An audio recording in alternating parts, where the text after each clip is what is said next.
आमतौर पर जब हम किसी शारीरिक बीमारी के डायग्नोसिस की बात करते हैं ना, तो वहाँ एक अजीब सी सटीकता की उम्मीद होती है। हाँ बिल्कुल, एकदम इंजीनियरिंग की तरह। सही कहा। मतलब मान लीजिए हड्डी टूट गई, तो एक्सरे मशीन उस टूटी हुई सफेद लाइन को बिल्कुल साफ दिखा देती है और डॉक्टर बस उंगली रखकर कह देता है कि देखिए समस्या यहाँ है ना? ये एक बाइनरी सिस्टम है, या तो हड्डी टूटी है या फिर नहीं टूटी है। सब कुछ एकदम स्पष्ट होता है, और सच कहूं तो ये स्पष्टता हमें बहुत सुकून देती है। बिल्कुल देती है। हम इंसानों को ना चीजें दिखना, उनका एक तय खांचे में फिट होना बहुत पसंद है। लेकिन जरा सोचिए, जब हम अपने अंदर की दुनिया, अपनी चेतना या सत्य को देखने के नजरिए की बात करते हैं, तो अचानक वो एक्सरे मशीन काम करना बंद कर देती है। हम एक ऐसे परिदृश्य में कदम रखते हैं जो सच में बहुत धुंधला है, जहां रास्ता खोजना गहरे और मटमैले पानी में तैरने जैसा लगता है। हाँ, और मजेदार बात यह है कि इस धुंधलेपन से पार पाने की जो चुनौती है ना, वो आज की नहीं है। सही बात है। सदियों से इंसान ये समझने की कोशिश कर रहा है कि ये मैं कौन हूं और दुनिया को सही तरीके से आखिर कैसे देखा जाए। और इसी धुंधलेपन को साफ करने के लिए आज हम द डीप डाइव के इस गहन अध्ययन में एक बहुत ही खास वैचारिक यात्रा पर हैं। बिल्कुल। आज के हमारे स्रोत बहुत ही खास हैं। हम इंदौर के अमर ग्रंथालय श्री दिगंबर जैन उदासीन आश्रम ट्रस्ट द्वारा आयोजित तत्वार्थ सूत्र वर्ष कार्यक्रम के अंशों और साथ ही निशंक वाणी यूट्यूब चैनल पर आदरणीय अनिल कुमार जैन जी के अध्याय 1 सूत्र 7 पर दिए गए प्रवचनों का विश्लेषण करेंगे। और आज का हमारा मिशन बहुत स्पष्ट है। हमें जैन दर्शन के 2 सबसे गहरे विषयों, सम्यक दर्शन यानी सच्ची दृष्टि और जीव तत्व यानी आत्मा का असली स्वरूप, इन दोनों को डिकोड करना है। बिल्कुल। और देखिए, ये सिर्फ कोई दार्शनिक चर्चा नहीं है। आज के इस दुनिया में जहां हर तरफ से इन्फॉर्मेशन हमारे ऊपर फेंकी जा रही है, इन्फॉर्मेशन ओवरलोड, हाँ, वहां चीजों को उनके सही स्वरूप में देखने का नजरिया विकसित करना, ये अपने आप में एक बहुत ही शानदार टूल है। एकदम सही। ये टूल हमें बाहर के शोर से बचाकर उस स्थिरता तक ले जाने का रास्ता दिखाता है जिसकी हम सबको तलाश है। ठीक है, चलिए इसे थोड़ा गहराई से समझते हैं। सबसे पहले तो मुझे ये बताइए कि ये सम्यक दर्शन या राइट परसेप्शन आखिर है क्या? देखिए, अगर इसे बहुत ही सरल भाषा में कहें तो सम्यक दर्शन का मतलब है चीजों को वैसा ही देखना जैसी वो असल में है, बिना किसी भ्रम के। पर जब हम इन दार्शनिक सिद्धांतों को पढ़ते हैं तो एक बात आती है कि ये सम्यक दर्शन बाहरी कारणों से भी ट्रिगर हो सकता है। हाँ, बिल्कुल हो सकता है। जैसे मान लीजिए किसी भव्य जिनबिंब दर्शन के लिए चले गए, किसी बहुत बड़े ज्ञानी की वाणी सुन ली, या देवों की कोई रिद्धि या चमत्कार देख लिया। हाँ। अब यहाँ मुझे ना एक उलझन होती है। कैसी उलझन? मतलब क्या सच में कोई बाहरी चीज, कोई भव्य आयोजन या कोई भारी चमत्कार हमारे अंदर के इतने गहरे सत्य को जगा सकता है? क्या हम सिर्फ आंखों से कुछ देखकर भीतर से बदल सकते हैं? यहाँ जो बात सबसे ज्यादा रोमांचक करती है वो है इसका विज्ञान। बाहरी चीजें जैसे किसी ज्ञानी का उपदेश सुनना या संवशरण यानी भगवान की उस दिव्य सभा का दर्शन करना, ये सब केवल निमित्त हैं। मतलब ये सिर्फ ट्रिगर हैं। अच्छा। असली काम तो अंदर होता है। अच्छा। तो अंदर असल में क्या चल रहा होता है उस वक्त? अंदर की प्रक्रिया को समझने के लिए हमें दर्शन मोहनीय कर्म को समझना होगा। दर्शन मोहनीय कर्म? हाँ, इसे ऐसे समझिए कि ये एक ऐसा गहरा पर्दा है या एक ऐसा भ्रूम का चश्मा है जिसने हमारी दृष्टि को धुंधला कर रखा है। जैसे हम रस्सी को सांप समझ लेते हैं। बिल्कुल सटीक उदाहरण। तो जब कोई मजबूत बाहरी ट्रिगर मिलता है तो वो अंदर का पर्दा या तो कुछ देर के लिए दब जाता है, जिसे उपशम कहते हैं, या फिर हमेशा के लिए हट जाता है, यानी क्षय हो जाता है। और एक और चौंकाने वाली बात बताऊं? क्या? ये जो सच्ची दृष्टि है ना, ये सिर्फ इंसानों तक सीमित नहीं है। अरे, मतलब ये किसी अन्य गति के जीव को भी हो सकता है? हाँ, जैन दर्शन के अनुसार इसके स्वामी चारों गतियों के जीव हो सकते हैं। चारों गतियों से आपका मतलब? मतलब चाहे वो देव हो, मनुष्य हो, तिर्यांश यानी पशु पक्षी हो, या नरक की घोर पीड़ा सहने वाली जीव हो। नरक में भी? ये तो सच में हैरान करने वाला है ना? बस इसमें एक ही शर्त है। वो क्या? वो जीव संगी पंचेंद्रिय होने चाहिए, यानी उनके पास 5 इंद्रियों और सोचने समझने वाला मन, एक विकसित चेतना होनी चाहिए। अगर मन है तो सत्य को महसूस किया जा सकता है। लेकिन यहाँ ना मुझे एक बड़ा विरोधाभास नजर आता है। अच्छा, बताइए। अगर बाहरी ट्रिगर या किसी ज्ञानी का उपदेश इतना ही जरूरी है, तो हम दुनिया में अक्सर ऐसे लोगों को क्यों देखते हैं जो जन्म से ही इतने समझदार, शांत या वैरागी होते हैं? हाँ, ये बहुत ही जायज सवाल है। मतलब उन्हें तो किसी ने बैठकर कोई उपदेश नहीं दिया ना। और इसी बात पर मुझे स्रोतों में दिया गया वो कांटे और आल्पिन का उदाहरण बहुत ही शानदार लगा। अरे हाँ, वो एनोलॉजी तो बहुत ही गहरी है ना? मतलब देखिए, कांटे का जो नुकीलापन है वो उसका स्वभाव है, उसे किसी ने छील कर नुकीला नहीं बनाया। बिल्कुल। जबकि लोहे की आल्पिन की नोक तो बाकायदा किसी औजार या मशीन से घिस कर बनाई जाती है। एकदम सही पकड़ा आपने। और जैन दर्शन इसी बात को निसर्ग जज और अधिगम जज सम्यक दर्शन के भेदों के रूप में समझाता है। तो निसर्गज मतलब कांटा? हाँ, निसर्ग जज का मतलब है स्वभाव से, बिना किसी ताज़ा बाहरी उपदेश के, कुछ जीवों में पूर्व जन्मों के गहरे संस्कारों के कारण सत्य को देखने की दृष्टि स्वाभाविक रूप से प्रकट हो जाती है।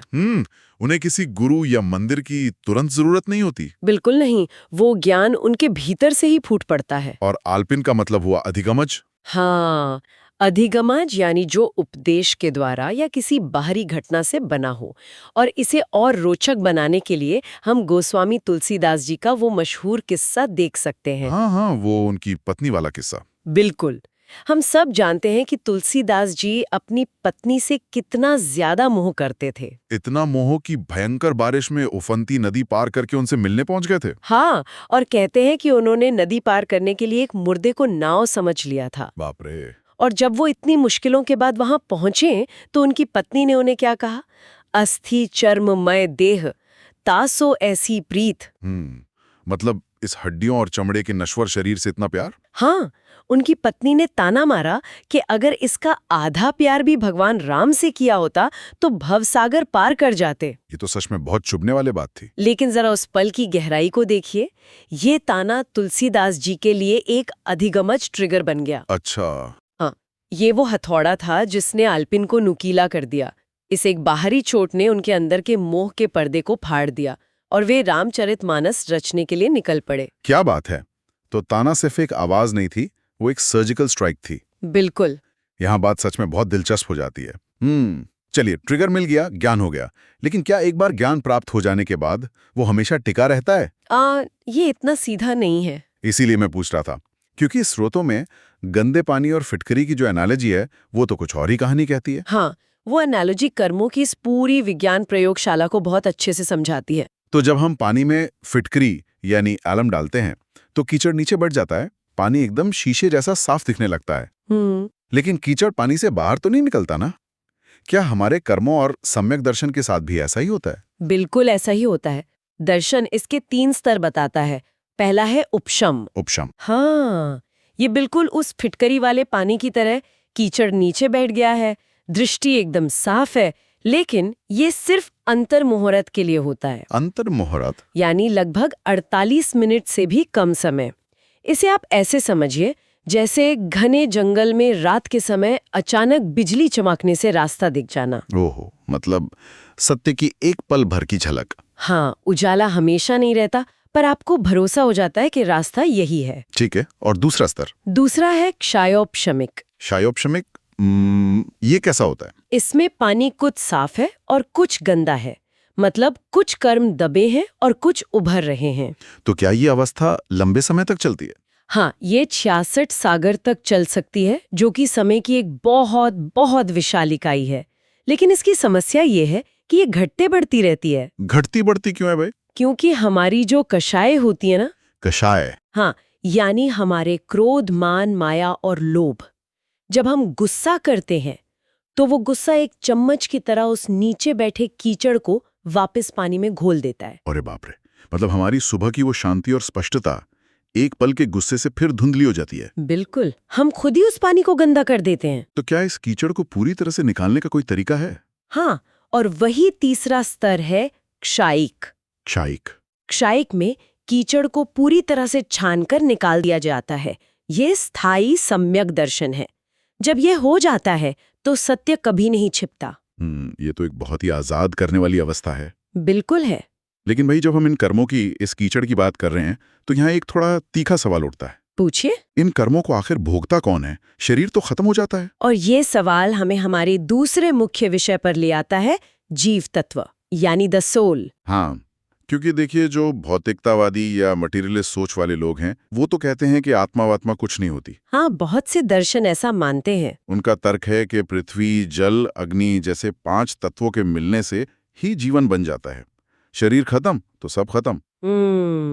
पर इस सोच को काटने के लिए स्रोतों में जो खिचड़ी की एनालॉजी दी गई है ना, कसम से मुझे बहुत मजेदार लगी। हाँ, वो तर्क सच में बहुत दिलचस्प है। मतलब अगर 5 तत्वों से ही जीवन बनता है तो जब हम गैस पर खिचड़ी पका रहे होते हैं वहां मिट्टी है, पानी है, अग्नि है, आकाश है। बिल्कुल। तो उस खौलती हुई हांडी में से कोई नया जीव निकलकर हमें थप्पड़ क्यों नहीं मारता कि भाई मुझे खाने के लिए क्यों पका रहे हो? ये तर्क सुनने में हास्यपूर्ण जरूर है, पर अगर हम इसे व्यापक संदर्भ से जोड़कर देखें तो यह एक बहुत गहरा वैज्ञानिक सत्य उजागर करता है। वो कैसे? यह स्पष्ट करता है कि सिर्फ जड़ पदार्थों यानी मैटर को मिलाने से चेतना पैदा नहीं हो सकते। चेतना यानी कॉन्शियसनेस ही जीव का असली और विशिष्ट लक्षण है। आत्मा न कभी पैदा होती है, न उत्पाद, और न कभी मरती है, न विनाश। तो फिर शरीर क्या है? शरीर तो सिर्फ कपड़े बदलने जैसा है। इसका पुद्गल पूर्ण गलन स्वभाव है। ये बनता और बिगड़ता रहता है।